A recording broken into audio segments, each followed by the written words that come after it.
My neighbors noticed it because it was dripping down through the floor, down through their ceiling and into their kitchen. And like, I had buckets and buckets of sewage trying to toss out, and eventually they got this tube in that doesn't even super help. So anytime you use the bathroom, take a shower, run the dishwasher, there is risk of overflowing again. The issue is that there is a very old pipe that needs to be replaced, and it never has been. No matter like how long has gone on, it seems that they don't care. What? Oh, all trade. I did notice that when I first walked up, I saw on the front door of this complex or this home that All Trade is the manager, and I've seen that around Louisville. So can you tell the audience a little bit about All Trade? So All Trade is like the big slumlord company around here. It's All Trade and Broadway Management. I rented specifically through All Trade Old Louisville. They have 2 offices, one on Baxter, that's like the main one, and one that's just down the street. That's their Old Louisville office, which is the neighborhood we're in right now. I started renting this place January 22nd of this year, trying to get into a spot that it was even slightly better than my old apartment through Broadway Management, which is the other big slumlord. And there have been issues since before, like since move-in, that have not gotten taken care of. And like ADA, disability type things that haven't been taken care of that I've made them aware of. Like I was told multiple times by Trish at the Old Louisville office, both to me and my mom, who's there with me, that housing and maintenance can go through the apartment as soon as we get our deposit in. So get that deposit in, get those forms in, and then I move in, and all of the issues are still there. There's like a stem of a pepper in the kitchen sink and a glass bottle in the dishwasher, holes in the bathroom floor. The apartment's a valley. There's a lot of issues. And even if you see, you can kind of see it on like the wood, where like it's all rotting. And my neighbors have complained as well, but nothing has happened. Yeah, and then if you look at the door, you can come inside if you want. So here's the door. It does not close properly. And then like the lock, where it has the lock, it's all like chipped away. It feels like anybody could kick in the door at any time. So yeah, there's that. And you can see like the cracks where the foundation isn't together. And if you walk further over here, you can tell that it's a valley. I mean, I don't know if you can super see it on camera, but it's like at least like a 20-degree angle, like 15 to 20 degree angle that it's coming in. You can see the residue in the sink from where the sewage came up, and you can also see it. And then you can also see it at the bottom of the dishwasher. When this first happened, I had a full load of dishes, and like all that's sewage residue, that stuff in there. So actually including that pan in the back there that I missed when I was throwing it all away, like I lost my pans, a bunch of mugs and utensils, both my coffee makers, God, so many things. Can you explain one more time to the folks so they understand this sewage issue where you have this so so the bathroom is like at the level, like the floor in the bathroom is about at sink level. And so the wastewater, in whatever space it's going through, instead of going down, it gets clogged up and comes through from any faucet. The tub, the sink, the toilet, the dishwasher, and the bathroom sink. And so this line runs all the way from your home down. Yeah, and then it runs down.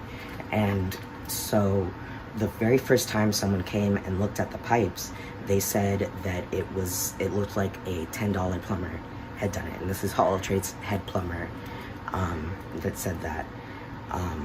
And that it just was not working in any way that it would be that it would not happen again. So they need to come and replace the pipes, but so far all they've done is just send people to clear the clog, and then I have to call them again, and then they come and clear the clog again, and then I never hear from them. If you don't mind disclosing, what sort of ADA accommodations were they supposed to make? Yeah, so I have some mobility issues, especially with like balance and like getting my footing and stability. Like I can get very dizzy, and so like I need a handrail, and so I got a letter from my doctor, and one of the maintenance people apparently came up and looked at the steps outside, which have a space where there's no handrail, on the steps outside, and he said that they couldn't install anything or else it would be too narrow to be up to code, and that it was the same issue with these steps up here. So like sometimes if I'm having a really bad mobility day or dizzy day, if I'm inside, I have to like lean against the wall, or like if it's really, really bad, I may have to crawl. And then outside, we can go back and look at that in a moment. But there's like a spot heading up on the second floor from the third floor where there's no handrail, and then it goes up to my patio. And they said, well, you can just hold on to the patio or those railings, which are not stable. Like I'm barely 5 feet tall. I can't reach it, especially when I'm like having to interrupt one grip to like move to another in like in a pretty different location. So I have to figure out a lot of stuff, as well as the stairs. And even without the handrail, like even if they had put a handrail in, the stairs would still not be safe. Like that wood is rotting. My downstairs neighbor, who recently quit from them, has put in requests. Quit from them in what way? Like, he didn't tell me any details. He just told me that he had quit All Trade and he was really happy about it. Okay, got it. Yep. Mm-hmm. He was the maintenance. Yeah, he was one of their maintenance people. Okay. Yeah. Mm-hmm. I don't know if he had any kind of like title or management thing, but he was one of their maintenance people. And I can show you some more stuff. Sure, of course. So this is the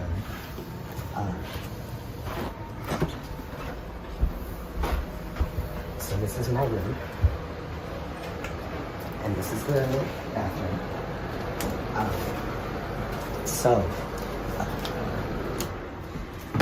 So if you see the plastic here, that's a hole in the wall where they went to look at the pipes to see if they could figure out what was going on.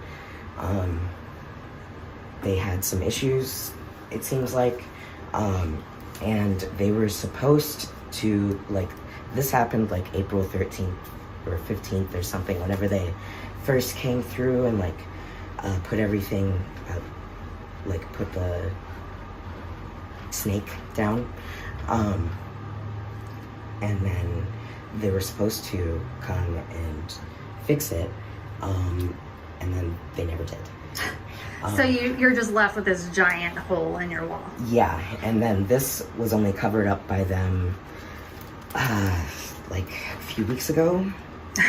So they put this blood covering over it only a few weeks ago, and this happened in April. Yeah, and this started in April. I would say it was like June 9th is when they came back. Because there was a period of time where like I was just waiting, and like I'm autistic and have ADHD and a myriad of other things, and like I was supposed to be getting help with like getting in contact with these folks and trying to get these fixed, and then that never happened. So I was just here for like with no plumbing, with literal crap everywhere. I couldn't flush the toilet, I couldn't take a shower, and because in addition to all of this, there's the sewage issue, etc. Yeah, there's the sewage issue. The insulation is really awful, especially being on the roof. The AC doesn't super work, and then, you know, like heat rises, and then you have the black roof with no insulation. It can be up to like 15 degrees hotter inside than it is outside. And yeah, I'm sweating right now. Yeah. And like this has affected me so bad. This is like the worst I've ever been in all of the like low points in my life. And if you don't mind talking about, I have a son with autism. Mm-hmm. Can you speak on how this affects you? Yeah, so I have really big issues with motor things, and executive dysfunction, which means like no matter how much you want to do a task, no matter how much anxiety you get from it or how much motivation you have, you just can't move. And that can be anything from taking out the trash to using the bathroom to changing your clothes to eating, anything like that. And like sleep issues, and like sensitivity, like especially with noise. And like this apartment, like my bed shakes from the traffic, and like I hear it so much, and then I hear everything from downstairs, and it always sounds like people are knocking, so I'm always like paranoid. And then like sensory issues, like it smells, and I just shut down. Like even if I could make a list and like break down all the steps, and even if I'm feeling like healthy physically enough to do the things that I need to do, if that like that executive dysfunction like gets in the way, or like if there's so much, like I shut down and I can't see anything else. Absolutely, I understand completely, and I think a lot of people don't understand that, what it's like. Yeah. And so that's a really important and helpful thing for people to understand. And by law, your landlord is supposed to accommodate these things. Yeah. And so it seems like whoever made the apartment in the first place, like just did it as cheaply as they could, and didn't take any of this into account. The pathway to get to the back of the building is maybe 1.5 feet wide when it's supposed to be 3 feet at least. And so like I often like stumble, like a lot of things that happen is my feet cross over each other, because I have bad spatial awareness and I can't super control my body very well. So like I'm always like tripping over the side of it, and then the handrails aren't for the same hand when you're going up to the first landing and then up to the first flight of stairs. And like even trying to get help through my case manager, through Path Forward, through 7 counties, through Voc Rehab, like I'm not, it's just not there. Yeah. And like even people who can do less than I can, or like have someone like in their family that needs support, like it's not there. Yeah, and that's not even the end of all the stuff with All Trade either. So there's a whole in the bathroom floor, there's like a little cap, so I don't know how much you can see. But there's a hole there, and then that part of the floor is a bit unstable. You can't super see it there, but it's more, like, it's a little loose. There's mold under both sinks, and they initially came, and what they did was just put this painting thing here. Let me get a flashlight for you. Sure. They put this like mold paint stuff on the bottom and the top, but I'm fairly positive it's still in the wood and back behind there. It's a bit easier to see in the kitchen, I think. But mold is definitely an issue, and I would not be surprised if like the floors and the walls and ceilings were infested as well because of all of the water issues with my sewage line. And like, I'm the only apartment that is having this kind of issues. Like, they have some issues in the other apartments, but nothing to the extent that I do. And like, I'm on the 3rd floor, it should be going straight down. It shouldn't be a problem, but it's not fixed. Like, it's definitely a problem. Our laundry is downstairs, which is fine. It's in the basement. Like, there's laundry in the building, which I appreciate, but it's difficult to get up and down the stairs, and then just being so overwhelmed with everything, it's just hard to clean in the first place. Like my therapist said, if I don't get help, I can't really get to the point where I'd be able to prevent this from happening again if I don't have a clean slate to come back to. And there's some help available, but it's like volunteers, friends. It's not anything systemic or long-term. Well, that's what I've heard from a lot of folks, is that, you know, it's really the volunteers, the organizations that are helping folks instead of the city and those that are supposed to, that are paid by taxpayers to help. Right, and even then, there's still some, it's still hard to get stuff that's like disability related, or if you need any kind of substantial support, and can't like pay out of pocket or don't have the connections to find a support associate, then you're screwed, basically. Yeah. Like, so this is the part that shakes, and you can step on whatever else.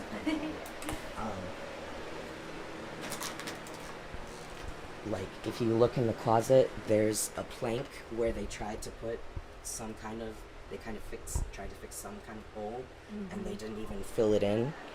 So you just have a big gap here in your closet. So I just have a big gap right there. And then there's some, like, potential gaps with, like, the floor that I couldn't super tell because of the carpeting, but a lot of foundational and structural issues. So this is a huge safety issue, in addition to the day-to-day problems that they've left you with here. Yeah, absolutely. It really sucks. And, like, it's hard because, especially since being, like, neurodivergent, which is, like, autistic, mentally ill, ADHD, etc., like... I lost my train of thought. Sure, of course. It's just so difficult. It's so difficult to get through the day by day because, like, we're never thought about. And so having these issues on top of the issues with all trade, and then trying to get help for my issues, and then it makes it worse for all trade with the all trade stuff. In my apartment and the cleanliness, and then like I can't find a job because accommodations are, like, people are weird about it, or like I'm just not taken seriously. I can't imagine what you're going through. I mean, it used to be a lot worse. It used to be so much worse. As far as what? The mess and the sewage. Third floor. This is the roof. It was thought that this apartment was like an addition built that may have just been like a rooftop deck or patio. But if you come down, so like there's no handrail, and then I have to grab onto the patio. So this is the end of the handrail up here, and they said that if they were to extend it any more in this gap, that it would be against code.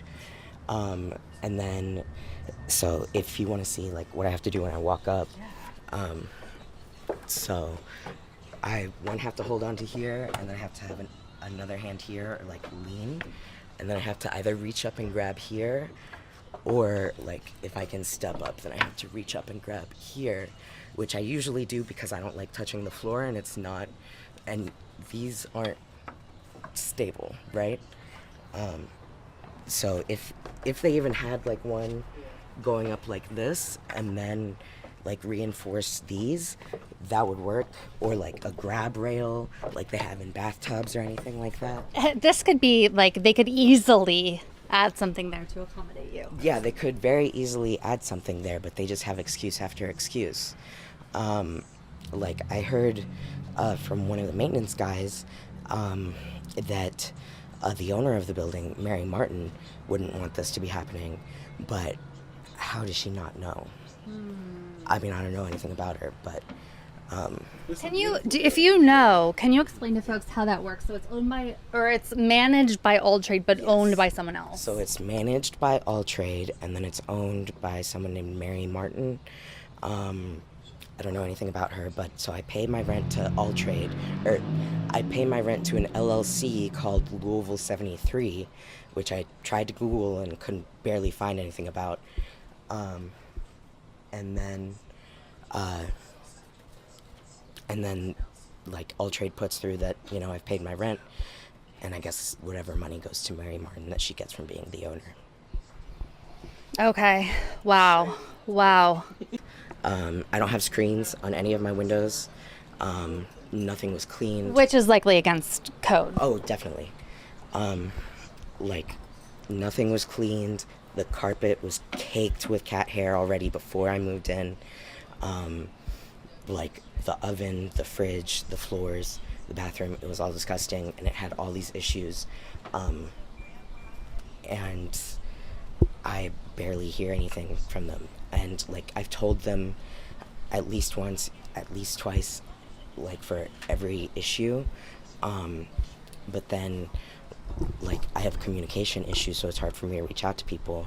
And then I have a case manager that's supposed to help me with that, but she hasn't been, either not been able or just not doing it. And so today, like, I got a eviction court letter. Where is it? It's right here.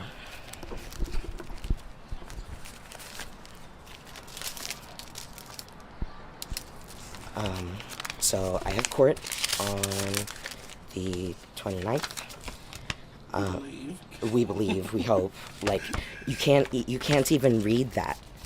I don't know if you can see, but like you can barely even read what that's supposed to say. Like, here's the date and the time, and then it's not typed anywhere, so I can't read it. I'm hoping I'll be able to look up my like case number or something and get the info for sure, but we think it's the 29th at 9 a.m.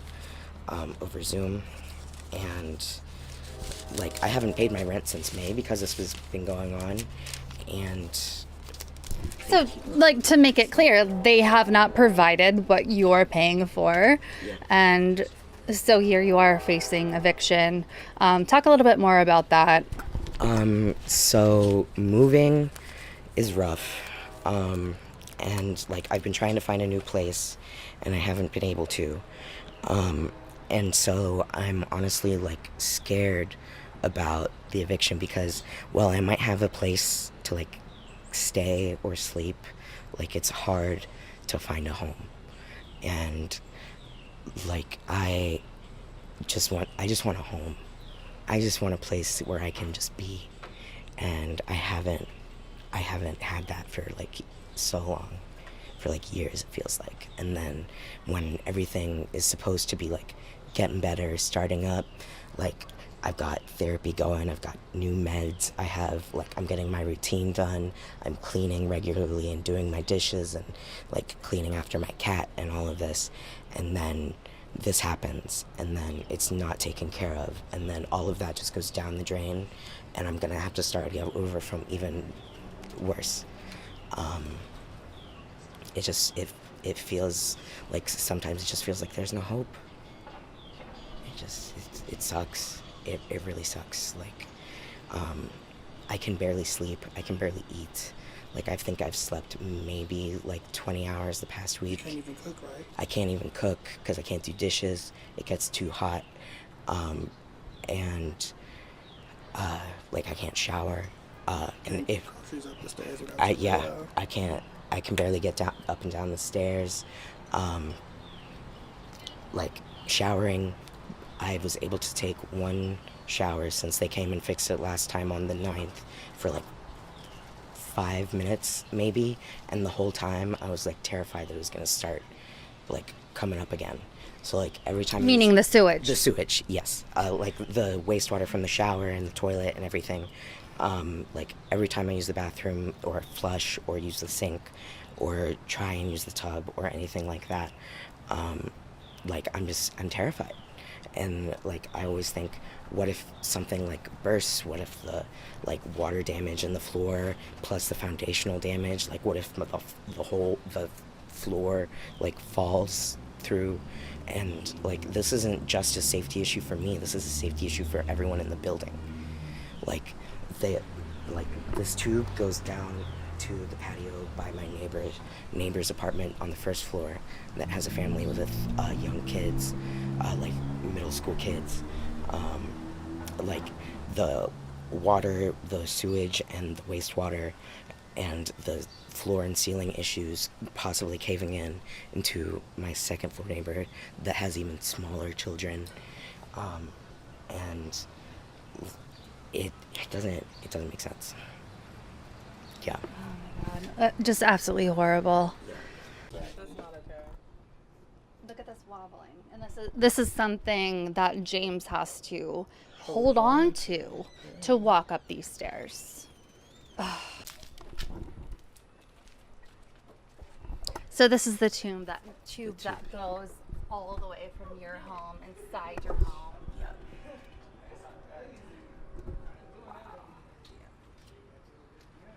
So this is where you would have to go to do laundry. So for folks' reference, we were just up on the 3rd floor for your home, and you have to walk all the way down these rickety stairs, and that's where you have to do laundry. All the way down, and like these steps, these are honestly a little bit more terrifying to me than those. Yeah, this is terrifying. This looks so scary. And then like the lock for that door for the laundry room is never like it locks automatically, but it's very like you could get in with a credit card. People have, and like the people go in there, which is really unfortunate. Like end up going in there to sleep sometimes, and that I've heard stories from my neighbors about, which is really sad. But yeah, it sucks and it's gross. When I first viewed it, it was full of wet cardboard and rainwater and mold, and it's like they got it dry like 2 weeks after I moved in, so like beginning of February. But then everything happened so quickly that I was like, I've only done like 1, maybe 2 loads of laundry like the whole time I've been here, because the issue started April, and like sometimes I do it at my mom's, sometimes I do it here, so yeah, it's a lot of issues. They don't even mow this yard. They don't mow the yard. They don't pick up the leaves. It's my neighbors that do it most of the time. So the residents take it upon themselves to kind of keep up with what the landlords do not. Yeah, and we're not allowed to have anything out in the backyard. No seating, no anything. Seating, no grills, no tables. Do they give a reason for that? Nope. It's in my list of rules. Wow. Yeah. So I'm here with Felix and James, and we are at James's home, which is unfortunately and horrifically not managed properly at all by the management company. Dangerous situations, accommodations not made that are legally supposed to be made. Felix, if you could kind of talk about your role, what you're doing to help folks who are facing eviction, which James is, and anything you want to say to start us off. So we basically are just, me and my crew, we basically just support the tenants. We do outreach and we build kind of power around their circumstances, and we just let them know that we got their back, and we hold landlords accountable for the damages or the mistreatment that the tenants go through. Yeah, and kind of in talking to you before this interview, you said something like this is unbelievable, this is horrific. And honestly, seeing a lot of these situations, you really can't understand until you actually get here. So talk a little bit about that, about folks who don't understand situations like this. I think, it's easier for people who are not in these circumstances to think that this is just something that James should pay their rent and continue to live in these circumstances. But housing is an essential right. It's a human right. And if we're paying for something, we should get that. The landlord shouldn't be able to profit off of other people's misfortune. So that's definitely how I feel. And that's definitely what keeps me pushing to keep people like James safe. James, what were your hopes in moving into this home? My hope was to be able to up my independence, have a place to myself, and really grow and work and just have my own little place to rest. I was hoping to have a spot for maybe 2 years or something, and it's been 5 months maybe since I moved in, and I've been trying to move. I've been trying to find places, and then it's hard sometimes. Yeah, so I had high hopes for this place, and it feels like very shortly after moving in, everything just was flipped on its head. Mm-hmm. And they never had intentions of correcting any damages that pre-existed. They just wanted James's money. Yeah. So that's why I definitely feel that they should be held accountable for the conditions that James' apartment is currently in, because it could have been addressed in a timely fashion. Right. Yeah, the being told again and again to get our deposit in and sign the forms and all that so that maintenance and housekeeping can go through, and then to come into the apartment with mold, with food in the sink. Maintenance should come to the apartment before they even show it to a tenant. Yeah, exactly. So there's the first thing there. So This is all a hustle and a scam that they get to get people out of their money. So I just wish more tenants were willing to speak up. Yeah, honestly, I probably would have picked another place if I could have, but there's just not places that are affordable, and a lot of the places that they're charging so much for aren't even worth it. Mm-hmm. I pay $625 for this apartment. $625. It's not worth anything. Mm-hmm. Even if everything was in working order, it's just ridiculous, and there's no help, and the city tries to say that they care and all of this, but then they're showing again and again that they just want all the poor people, mm-hmm. all the people of color, especially black folk, they just want them out.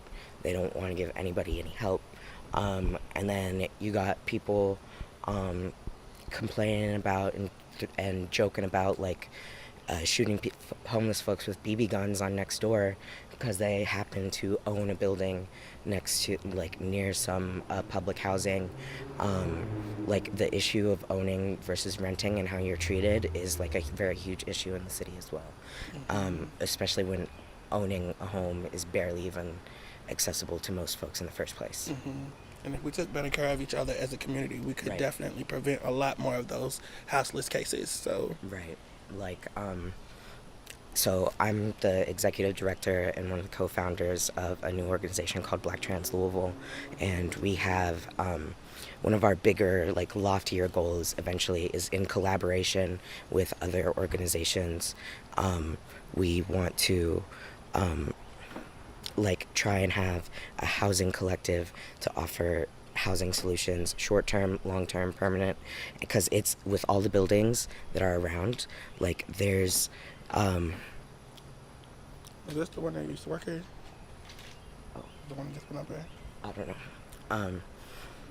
You don't know? The dude that just went up with his shirt on? Oh, with the shirt? No, that's not him. Okay. Yeah. She's sketchy. Yeah. I think that's one of their sons or something. Okay. Sorry. But yeah, like if just having the compassion and like the resources are there. The resources are there. Mm-hmm. The people are here. We have enough people. We have enough resources, but people aren't coming together. Mm-hmm. Like, or they're like not actually doing good work, or like just being performative, or only looking for short-term solutions, or just they plain old suck, you know. And like if we could get like 5 buildings like throughout the city, like I can't, like we would help up to like tens of people. Also, like this government money, Mm-hmm. it is cool in essence, but it does nothing to hold these slumlords accountable. It really just makes them profit off of this. It never makes them fix any damages. I think there needs to be more regulations around how they receive this money and how they spend this money. And if the tenants are still living in shady conditions like this, then they shouldn't receive it. It should go to the tenants for them to help them find somewhere else to relocate. Yeah. So I definitely want to address that as well, about how these are just band-aids for these situations. They are not fixes for these situations. So Yeah, definitely. Well, I think a lot of people don't realize that a lot of the money from the government actually went to landlords instead of renters. not a lot of it, all of it went to, they're not even allowed to give it to the tenants. It goes directly to the landlord. The tenant can't even get the check or money order and hand it to the landlord themselves. They directly pay the landlord. So it does nothing to benefit the tenant. Yes, it keeps people in their homes, but if their home is like this, where are they better off at? Yeah, and like a lot of places, if they had a housing inspector, someone from Metro, like come through to so many buildings, like it would be obvious immediately that these places aren't up to code, and yet nothing. Like in my old apartment, there was the porch steps going up to the porch were like very dangerous, very illegal. One of my neighbor, who had like just started a new super good paying job, like he fell and his foot was completely backwards. I fell down those steps and my foot was messed up for a while. Like there are elderly people in there. There was a hole in the roof that was there the whole time for like 2 or 3 years that I lived there that would leak into the lobby and was never fixed. Someone from my neighbor's insurance came to look at the steps to see like how that would work for his case, and she was just in shock the whole time, and like calls to 311 were being made by like my neighbors and people affected, and just nothing And it changes. needs to be addressed that All Trade is also the number one collector of the rental assistance in Louisville, but they're also one of the top evictors as well. And that the people that they don't evict have to live like this. So again, I want to stress that we need to hold these slumlords accountable. Yeah. What would you say to folks who are sitting at home and who have not heard of these issues, are not familiar with these issues themselves, especially white folks who are kind of gone back to their, like, oh, COVID is over, let's go back to brunch. What do you have to say to folks? I mean, I don't know what to say to them because they never cared in the first place, honestly. So the people who cared are still the people that you're talking to now that are still here doing this work. I would just stress again that these landlords are shady and that they need to be held accountable. It's not really about the people who are not affected. It's more so about holding these landlords accountable. If they're unaffected, they can't help us solve this problem in the first place. But definitely get behind supporting tenants' rights and tenant empowerment and tenant actions, because the more power that we have behind that, the more that we can flex our muscle and really hold these landlords accountable and hold them to the flame to get the work done that needs to be done. And James, is there anything you would like to say or let people know who are maybe neurotypical about like what it means to be neurodivergent in this situation or in general? So imagine, like, for every 2 hours of sleep I get, basically, I have an hour of time the next day that I can do things. And even those things, like, sometimes I can't. Like, the issue with cleaning my apartment, like, I know it's bad and it's having such an effect on me emotionally, physically, but I can't do anything about it. Like, physically, it feels like I'm strapped down, right? And then tie that in with the insomnia from the stress and all of that. Like, my functioning level has gone down so low. And then, like, well, why didn't you just bother them? Why didn't you just keep calling? And I'm like, or why didn't you just move or find a new place to move? I'm like, do you have the money to move? Or, like, why don't you just get a job at the grocery store? Do you want to take me to the grocery store and do all this stuff with, like, talk to my managers every time I have to go to get a break, to, like, have a meltdown or whatever. And we are not children. We know, like, most of the time we are so self-aware, and we know our issues, our limitations, our strengths, and everything. But then, like, we're left out, or people only talk about us when we're nonverbal, or, like, Vice just put out a thing talking about how the state, like, has all these waiting lists for folks that need assistance, and then they get only parents of people who are nonverbal to talk about these issues instead of the which, like, obviously, like, they're real, they exist, they need help, but there's also just like we're gonna end up putting everybody back in institutions again, out in the woods. Like, we're here, there's so much that's wrong. If you want to learn more about autism, you can go to the, like, actually Autistic, hashtag autism typing, the Autistic Advocate. There's lots of Facebook pages and groups. Most of psychology gets it wrong. Like, people forget that the DSM, like, most of the studies that created the diagnostic criteria, especially for developmental disorders, was done on, like, white cis boys from, like, upper class families. Mm-hmm. And, like, it's okay to get help, and it's okay to give help. Like, someone isn't always lazy or just doesn't want to do it, or, like, doesn't have the capacity to understand the things that are happening. Like, we're just different, and the world is made in a way that if you're different like we're different, then good luck. So support your people more than just sending them, like, a hey, how you're doing text. Like, go help clean up their home, take out their trash, do their laundry, cook them food, give them money, help, like, drive them places. Or if you hear these concerns or see posts on social media that ask you to call and demand certain things, just call the numbers. Yeah. Those are definitely ways you can be active without ever having to leave the comfort of your cell phone. Yeah. So. Or, like, if you see, like, a lot of folks that are disabled, neurodivergent, etc., like, we end up having to go through crowdfunding, like GoFundMe or, like, Cash App. So share those, boost those, put comments, likes, and then give them your money. Give them your money. Even if it's $1, $5, literally, like, there's nothing better you could do to help than sending someone cash, especially right now. Like, unless they say something else, give them cash. Do you have a Cash App or any way? Let's go for it. So my Cash App is, so this is Cash App and Venmo. It's the same thing. It's Sheepchilla, SHEEPCHILLA, and that's Cash App and Venmo. I'm probably gonna make, like, a crowdfunding thing until I can get a job.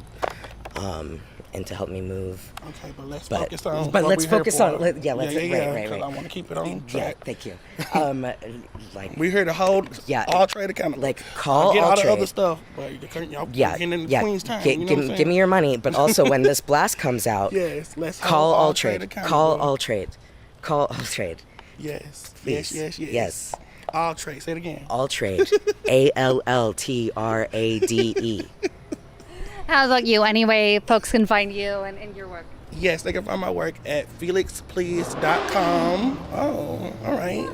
FelixPlease.com. That's what PHELIX please.com. Click the Blacktivist link when you go there, and it'll take you to all the housing justice work that we do. With Carson over there trying to hide. So we do. There's some great folks here as well who aren't on camera but doing great work too. Yeah, we do some really cool stuff around the town. We really try to uplift the tenants, and we really try to make sure people get to stay safe in their homes. So that's why we're here to help James and make sure that all trade gets their ass together. Right, so I can have a habitable, like, safe living conditions until I can get the hell out of here. We need you to have a hot boy summer. You know what I'm saying? Yeah, I need to have my hot boy summer. Absolutely. Any final words you want to leave with folks? Anything you want to say at all? Housing is essential. Housing is essential. Housing is essential. We shouldn't be charging for basic needs to survive. Especially through a pandemic. Especially through a pandemic. Period. Thank you guys so much. Incredibly valuable.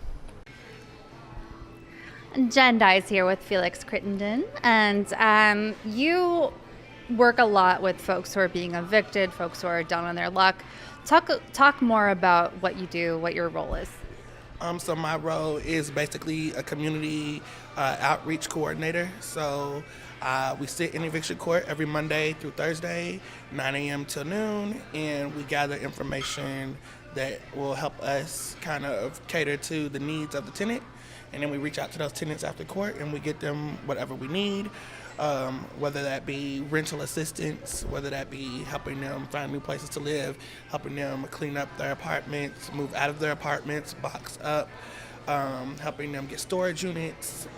We physically literally go to their houses and rearrange stuff, move stuff, put them in the U-Haul, all paid for out of our pockets, or my pocket. And we basically just uplift the tenant and let them know that they're supported. I think a lot of the times that's really all they need to feel is safe. And it doesn't really have to come from the home itself. It could just come from the community. They just want to know that that essence of togetherness is still there and that they're not alone in this. So that's basically what we do. We just give the tenants whatever it is to make them feel whole in that moment. And the way that I first met you was with a tenant named James. And James was obviously very comfortable with you and felt safe with you. How do folks like James get in touch with you? They find me numerous ways. Obviously, we reach out to a lot from court itself, but just through my consistency and deliberateness with my work, I've built up a name for my brand and my crew, and people just kind of throw us out there when they see, somebody make a crazy post about like, hey, what do I do about this with my landlord? Or I'm getting evicted, how can I get help? And people will just tag me or they'll send people my way, and every day I get like 3 random inboxes of somebody who needs help. So yeah, it's just all kind of crazy ways that people find me. If you don't mind talking about it, why and how did you get into this line of activism? So I've been protesting for justice for Breonna since day one of the protest. Night 2, I believe, I got caught by the police, the LMPD, for 4 hours. They cattled us into a parking garage on 4th Street, and they shot us on one side with pepper bullets, and they sprayed us with gas for consecutive 4 hours until we managed to sneak out of the back of the parking garage and get to safety. It was funny because they were actually amplifying that the people were looting, but they don't amplify the fact that they trapped the people in the space of the stores and shoot them on both sides. So it kind of was out of, helplessness that they kind of started looting and doing reckless stuff. But anyways, that's neither here nor there. But that's how I got kind of initiated. I made a comment earlier to you that like people like myself, we didn't really get onboarding into this work. We just, our onboarding was getting literally shot in the face by the police. So that's basically how I got started. And I started to run supplies to the protest, and I was like the supply coordinator for everybody. And I had like this pulley system on my back porch that I would lower down to the protesters when they would run through my neighborhood. And like I would just always show up with all the goods. I had the best snacks, the best waters, the best Gatorade. Like, and people knew when I showed up that they would be taken care of. I would make these little Ziploc bags and like cater to the protesters. And from there, I had a really awesome website, and RCRC, Josh Poe, who you guys interviewed earlier, and BLM actually asked me if I would be interested in building a Court Watch website for them because they liked the aesthetic of my web page. And I built that, and it kind of turned into me, like after building that, I built the actual occupation itself of court. And a year later, I never made it out. Like the Bermuda Triangle of movement work. If you don't mind sharing, it's okay if you don't want to, but is there something like deeper about why you're attracted to helping folks who are so down on their luck, like James, so many others? Is there something that makes you like this compassionate to literally dedicate your entire life to this work? I just think that housing is an essential human right. I've said it before, and I'll say it again. And, I just love people. I love to uplift people. This is not my ideal job. I really wish this didn't exist, but somebody has to do it. And I think that I just have a really unique gift of connecting people and resources. And I think people really see a light in me and they trust me. So I think that's a responsibility that I don't take lightly. So it just kind of fell in my lap. I don't know why it specifically is important for me to do it, but I just feel like I'm good for it, and I take care of it. So that's why it's important to me for me to do it, because I know that I will take care of the people. One of the things we talked about off camera is the fact that this is systemic. All trade is kind of what's oppressing James, the renter that I've interviewed separately. Talk about all trade, other landlords, other rental companies, management companies, and what they do around here in Louisville. So All Trade and their sister company, Broadway Management, it's actually crazy. They are the top evictors in Louisville. They are the top slumlords in Louisville. They occupy so much property and space in Louisville.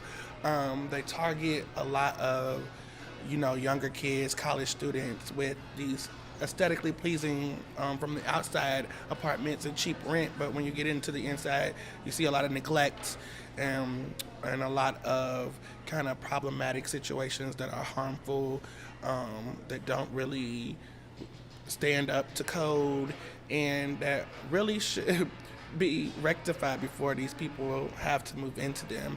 A crazy sidebar tidbit.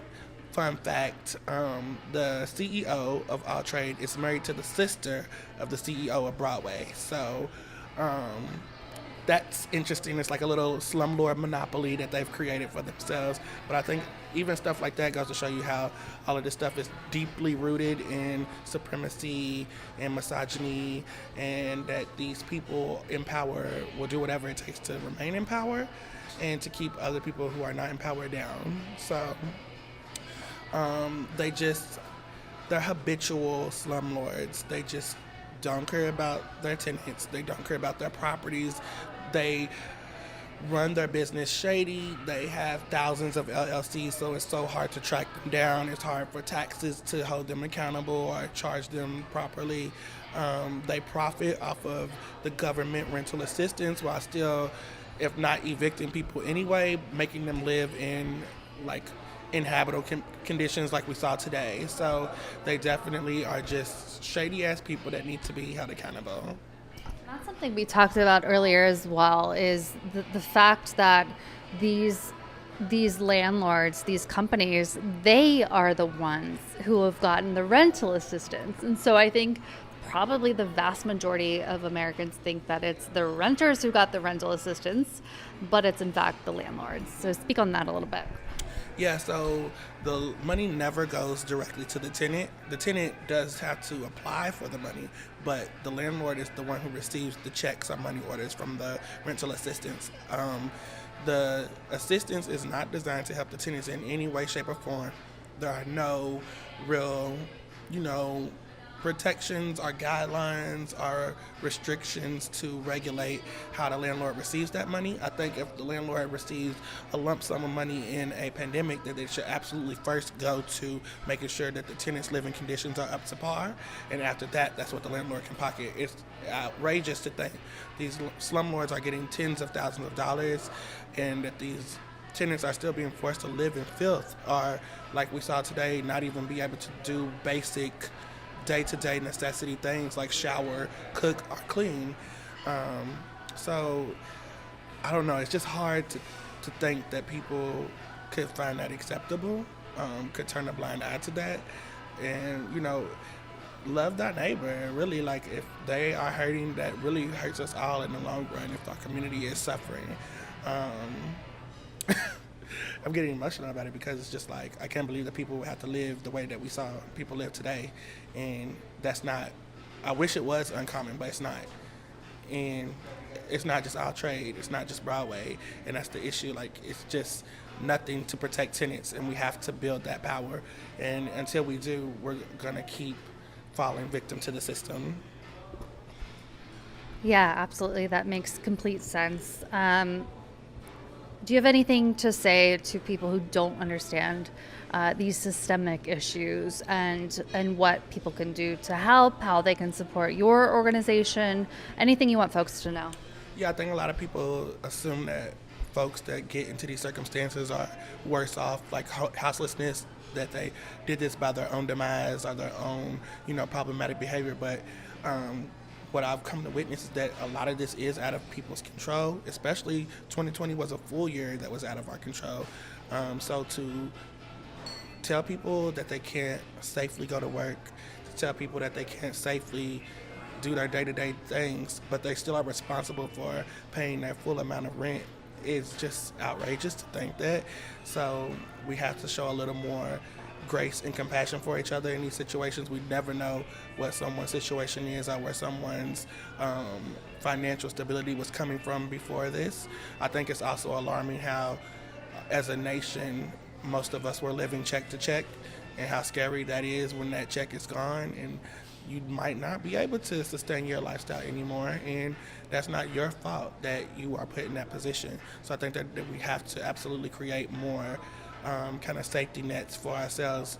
Those things are out of our controls, and the government absolutely didn't handle it properly, and we had to kind of sow that way, you know what I mean? So I think people should know that landlords are out here finding loopholes to evict tenants. It's not just because people don't pay their rent.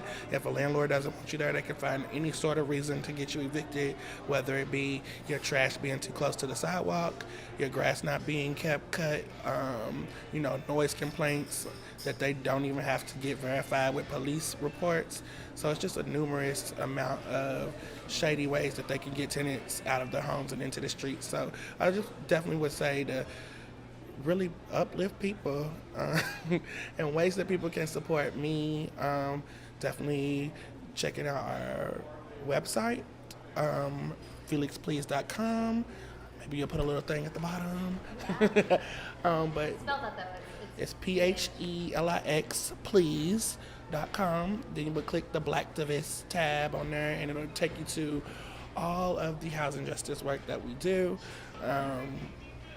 We definitely need help with people who want to pull up and help us occupy eviction court.